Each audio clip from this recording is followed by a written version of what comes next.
Technology has come pretty far in the past few decades. The fact that a small device like this packs more power than all of this is extraordinary. But even if you compare these two trackers against more modern grooveboxes, they are incredibly impressive on the spec sheet.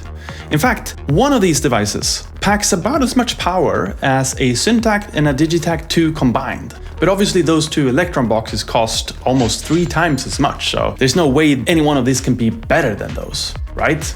Well, that's one of the questions that we're gonna try to answer.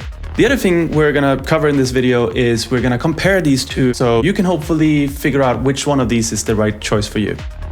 A tracker is essentially just a different form of sequencer in a groovebox. They have this spreadsheet-like interface where each note is on an individual line, so each of these lines correspond to a 16th note in a sequencer. But what's interesting about this spreadsheet is that you also have information such as what instrument should be playing on this note, as well as 2 parameters. And if you're familiar with the Elektron workflow, you will find this to be exactly the same thing as parameter locks and sound locks in the Elektron world. And that's actually because Elektron took inspiration from the tracker when they made the Elektron workflow. So what's great about these Polyend trackers is first of all that they do synthesis and sampling in one single box. Since many of our followers are Elektron fans, I think you know why that is a big deal for us. Of course, if you come from the MPC world, this is not something unique. I would also add that the synths are really good. They sound great. You can use these as standalone polyphonic synthesizers. Many of the synth engines that are part of these devices are also included in the Polyend synth product that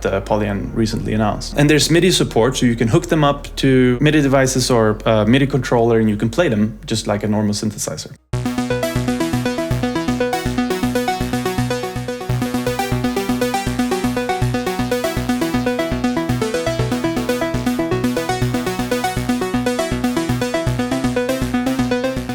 I wouldn't necessarily say that the interface is very fun to interact with from a synthesizer point of view. I mean, there are no knobs, there are no encoders, so you can't really modify the sound as easily as you can with other synthesizers. You have 7 notes of polyphony in total, and you also have a drum synthesizer, which only occupies 1 of those 7 notes of polyphony, even though the drum synth in itself is polyphonic and can play up to 5 drums at the same time. So you can play a kick, a snare, a hi-hat, and some percussion elements all at the same time, only taking 1 out of 7 notes of polyphony. I know that gets complicated, but you have something like the equivalent of a Syntakt worth of polyphony in these devices. And I should also add that both of these have the same spec sheet from a software perspective. So they both come with the same synthesis engines, they both come with the same sample engines. And so you have almost like a Syntakt worth of polyphony.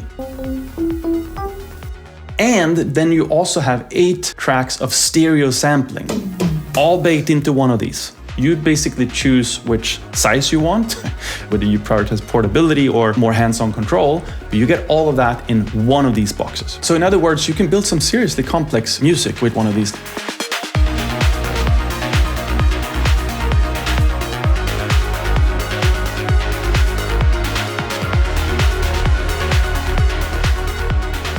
The tracker workflow is pretty great. This was the first time I've tried a tracker. There was something strangely familiar about this interface, and it just dawned on me after some time that this is almost exactly the same interface as the Roland W30, which was my starting point in my music making journey when I was 15 years old, which kind of dates me, but it is what it is. We're all getting older, and so are you. But yeah, it looks very, very similar, and it's pretty fascinating to realize after some time that this is not the first time I'm using tracker. But anyway, in spite of that, I would still say it's not difficult to learn how to use a tracker. It takes some patience and it can be a little bit fiddly sometimes compared to say just live recording notes into a normal sequencer, but it's not something that is difficult. And last but not least, I appreciate that both of these come with USB-C support. They both multi-track into the DAW. So you can have, I think something like 8 sample tracks, 3 synth tracks, and a couple of more other tracks. So there's something like 15 tracks in total.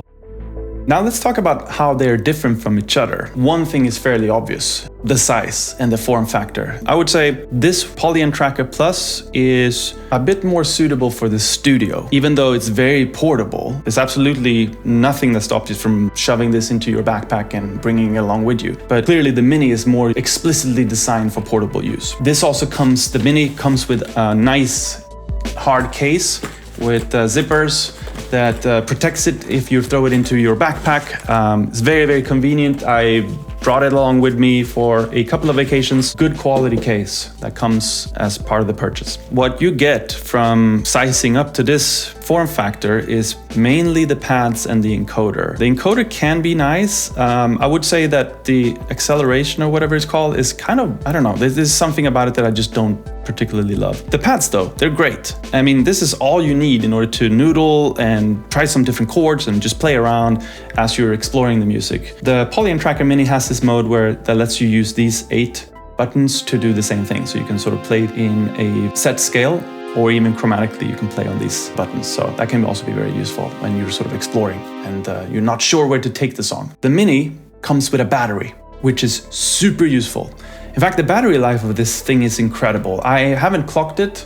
I used it on a couple of vacation trips on a flight. I would guess that you're getting something around 5 to 6 hours out of one charge. And again, because it's USB-C, you have chargers everywhere, or you can just power it through a power bank or your laptop or even your phone. So there's never been a situation for me where I haven't had the ability to keep this almost fully charged all the time. The Polyend Tracker Plus sadly doesn't have a battery. I really wish that it had one. It seems a bit like a missed opportunity. Perhaps it's good for the environment to not build batteries into every single piece of instrument. I suppose you could bring a power bank or you could charge it from your phone or something like that, but to me that means that this is far more stationary. I would keep this in the studio, whereas this follows me wherever I go. The Polyend Tracker Plus, interestingly, has an FM radio tuner built in, so you can sample directly from analog radio, if that's your thing.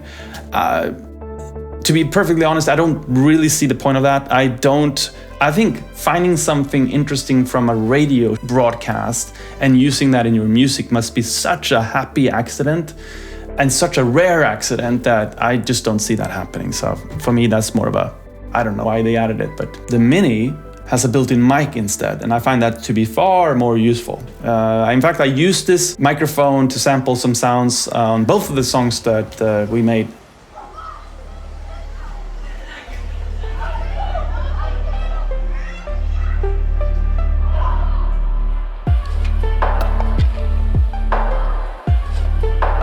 Build quality, let's talk about that. So I would say the build quality of the tracker is definitely better. This feels more premium. I like the buttons. They're very sort of clicky to remind me of the Syntakt. Everything feels premium. It just feels very well built. The Mini it doesn't feel bad by any means, but it's I think the buttons are a little bit less, they're a little bit mushy, for lack of a better term. They certainly work. No complaints. I just don't enjoy using them just as much. One last mention in terms of the difference between these two. They both run the same software, but because the Polyend Tracker Plus has these pads, I would say that the Tracker Plus is far more useful for performance. So they both have this perform mode, and here you have full control. Whereas if you go into performance mode on this device, let's see if I can find it, you need to navigate across all these parameters with the arrows, and then you press one of these 4 buttons to set the effect. So in practical terms, what this means, at least for me as I have been using this, is this has the potential of being a real live performance control surface. Whereas this feels more like a sketch pad type of thing that you're using just to explore, and you're trying to figure out if this is a direction you want to take with the song or not. So now that we covered all of the good stuff about these devices, let's talk about 2 things that I think would make them much better for my use case. Again, this is my opinion. It's not necessarily 2 problems that will be a deal breaker for you, but I think you should be aware of them. A groovebox is supposed to help you make more and better music, and inspiration is a big part of that. In many ways, these Polyends get the job done there. Just the fact that it's so portable made me make more music with it. But one thing that I miss with both of these grooveboxes is the ability to explore and identify where to take a song next. So fundamentally, when it comes to these devices, rather than, let's say, on an MPC or a Syntakt, I oftentimes I program some notes into the sequencer, and then I start to twist some knobs, and I start to explore where I might want to take the idea, and I might add some filter decay, and I do all sorts of things as part of the exploration, because I don't know yet where to take the song. Whereas I feel like the Polyend Trackers, they're designed for people that have a clear idea in their head about where they want to take the song, and then the tracking really just comes down to programming what you already have in mind, so that you're sort of writing the notes as if you're Beethoven. But I'm not Beethoven, I'm more like, I don't know, I'm more like myself. So I need help from the groovebox. I need help from the encoders, from the knobs, to discover where to take a song idea. And I miss that with these two devices. Like I said before, they do offer a performance mode, so you are able to do some exploration. But the problem with that is that once you discover something that you think sounds great, there is no way to save that into a new pattern or somehow retain that so that you can go back to that. It's more of an in-the-moment exploration type of thing. And then if you like what you're hearing, you still need to go back to meticulously program this into the step sequencer, or not the step sequencer, the spreadsheet. I think that's a missed opportunity. In fact, I did file a request to the developers to add some way to save the whatever state you have configured in the performance page into a new pattern. Sadly, it was deemed to be not in line with their product design direction they're taking. So it was closed and it's not going to happen. But yeah, if you compare this to my favorite feature of the Elektron workflow, which is Control All, this is almost like a night and day experience. With an Elektron box, I can sit down and I can so easily go on an adventure and drastically change the track I'm working on. And if I like it, I can just copy that state to a new pattern, and I can save that for later and then figure out how to bake that into the track I'm working on. The second thing I'm really missing with these devices is some rudimentary mixing control. All other grooveboxes I have used allow for some simple EQing of each track. And I don't know if this is because my ears are limited, but if I have a very busy mix, maybe I have too much rumble or all sorts of problems in the bottom end of the mix, then what I tend to do, my brain or my ears or a combination, I tend to overcompensate for that by adding more stuff in the top end or the mid section. And I end up with a really, really busy mix, and it creates problems down the line. So when I was working on the track called Ignition, the mixing process of that song was very tedious, and it felt like a game of whack-a-mole, because once I started to fix the bass problems, I revealed all sorts of other problems that I had baked in because I couldn't hear the issues that I was dealing with. Once I fixed the bass, I had to fix the mids, and I had to fix the highs, and it just was a never-ending story. It took a lot of time to mix the song, and I wasn't even happy with the result in the end. I wish that there was a way to just, on each instrument, to be able to just have more than just this filter. So you have a filter, you can select the type of filter, and you can select the cutoff for that instrument. But I wish that they had something equivalent to the band pass, what is it called? Bass width filter on the Syntakt, where you also have the ability to dial down some of the low end and the top end to make a sound sit more tightly in the mix. I did file a request for that too. Sadly, I got the same result. The developer said that it's not in line with their design direction of this device. If I'm speculating, I would guess that it's because these devices are not capable enough.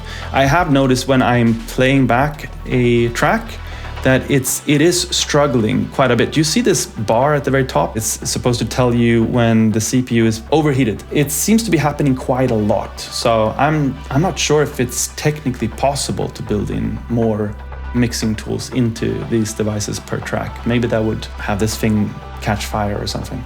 That's just my guess, I don't know, but I would guess that that's why it's not in line with their design direction. If you have a really well curated sample library, I suspect that this problem with the mix is not an issue. Even if you could do EQing, and in fact you can, let me show you this thing. So you have something called sample editor. So here we have a kick sample. So you have an equalizer, select effect. So here you can actually you can dial in some EQ changes to this sample.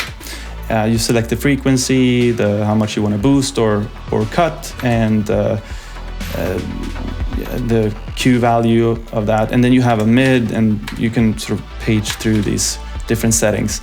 But you can't just listen to it in the context of the song you're making. You have to preview this. Then it generates, effectively generates a new sample, and then you can preview it, you can play it, and then you apply it. So that's the only way for you to make changes to a sample. But of course, as you can imagine, that only works if it's an actual sample. So if you have something like a very small sample, like a single cycle waveform, it won't work for the synthesis part. And also the synth engines also don't have any EQing. So you're out of luck when it comes to EQing whatsoever when it comes to the synths. By the way, I should mention one thing. I do appreciate that there is a forum where you can have a direct dialogue with the developer. So even though my features suggestions were declared not feasible, I'm still appreciative of the fact that they are having that type of dialogue with their users. So not every synth company does that, and many of them are very, very secretive about their plans. And so I found that to be refreshing. And I'm mentioning that also because I know that Polyend is often getting a lot of heat for some product launches that they've done in the past. And I just think that this is a positive in my book in terms of how they're inviting their community to participate. So now let's talk about which of these two might be the right choice for you. If you prefer more hands-on control, then I think the Plus is probably a better choice. I will also add that it feels more premium. It's somewhat surprising actually that this Mini is just €100 cheaper.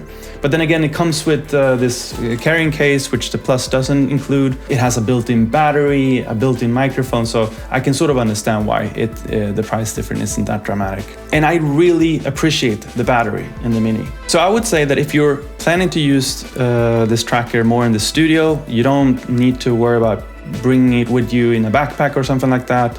The Tracker Plus is probably the right choice. If you are looking for a companion to follow you wherever you go and you want to take it with you on trips, vacations, then I think the Polyend Tracker is the interesting choice. Which leads me to which one is my pick? Well, I've maybe already alluded to it, but if I had to keep only one of these, I would probably pick the Mini.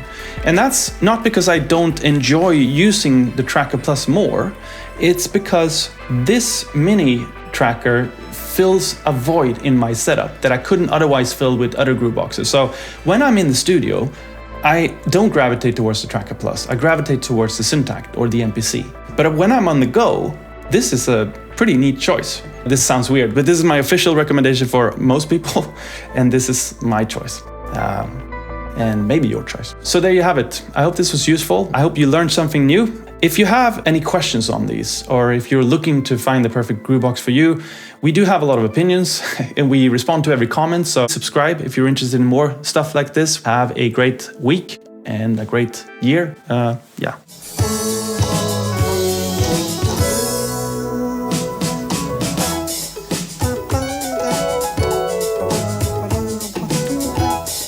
Ja, så. Svårare än så är det inte.